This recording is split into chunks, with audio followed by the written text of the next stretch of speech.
आओ सुनाऊं प्यार की एक कहानी, रिचार्ज करा के ब्लॉक कर गई महारानी। कल मैं हॉस्पिटल गया और वहां पर देखा कि डॉक्टर साहब एक अंकल से कह रहे हैं, मुबारक हो आपके घर बेटा पैदा हुआ है।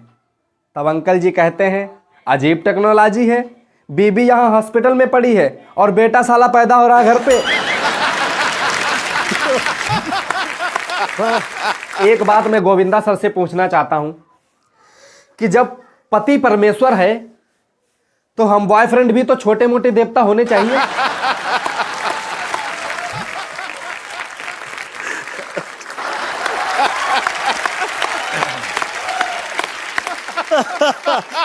क्या करें, सब कुछ कर दिया।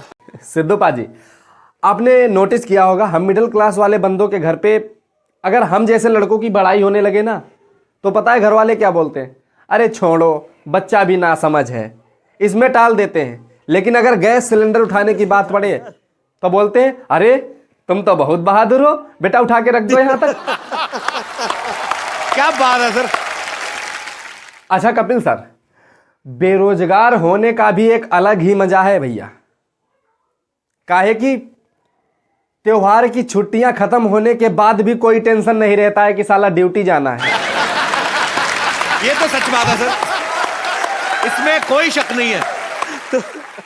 अच्छा कपिल सर, शादीशुदा वाले बेरोजगारों को तो बेरोजगारी का मिजाज तब पता चलता है जब उनकी बीबी कहती है, अजी खाली बैठे हो तब तक मटर ही छील दो।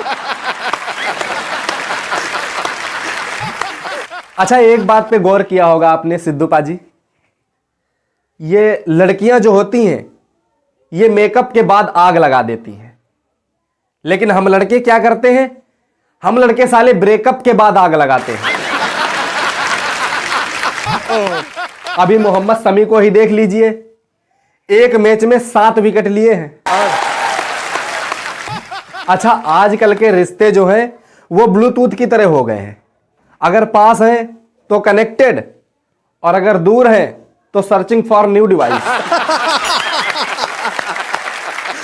बेरोजगारी जब चरम पे हो तब इंसान के अंदर तरह तरह के दिमाग में तरह तरह की बातें आती हैं, तरह तरह की सोच विचारें आती हैं।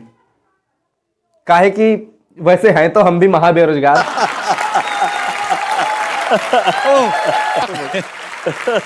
तो एक बार मेरे भी दिमाग में आया कि खाली बैठे तो एक टोली में पहुंच गए हम धीरे धीरे, ठीक है, और वहां पे गए, लोग शायरी कह रहे थे, लेकिन जब मेरी शायरी बोलने की बारी आई तो मैं जब शायरी बोल रहा था, अर्ज किया है कि खो गए जूते अब हम घर कैसे जाएंगे, कि खो गए जूते अब हम घर कैसे जाएंगे। तभी टोली में से एक बंदे ने जवाब दिया, अबे तू शायरी तो पूरी सुना, तुझे इतनी चप्पलें देंगे कि तू खुद गिन नहीं पाएगा। तो गाइज आज के एपिसोड को यहीं पे एंड करते हैं और मिलते हैं अगले धमाकेदार और इंटरटेनमेंट से भरपूर एपिसोड में। लेकिन उससे पहले आप लोगों को मैं एक खुशखबरी सुनाना चाहता हूं। ये हर यूट्यूबर का एक सपना होता है कि उसका गूगल एडसेंस कब आएगा। तो फाइनली आप लोग देख सकते हो दोस्तों, मेरा गूगल एडसेंस आ चुका है। आप लोगों ने इतना प्यार दिया, इतना अच्छा रिस्पांस दिया मेरे चैनल पे, तो थैंक यू सो मच आप लोगों का इतने प्यार के लिए। और आशा करते हैं आप लोग प्यार और सपोर्ट ऐसे ही बरकरार रखेंगे। तो तहे दिल से बहुत बहुत धन्यवाद आप लोगों का, जो आप लोगों ने मुझे इस मुकाम तक पहुंचाया। तो ऐसे ही और इंटरेस्टिंग वीडियो देखना चाहते हैं तो आप अगर हमारे चैनल पे पहली बार आए हैं तो चैनल को सब्सक्राइब कर देना और वीडियो को लाइक कर देना, ताकि हम आपको और इंटरेस्टिंग और इंटरटेनमेंट से भरपूर वीडियोस देते रहें। तो तब तक के लिए इतना ही, मिलते हैं अगले धमाकेदार वीडियो के साथ। तब तक के लिए जय।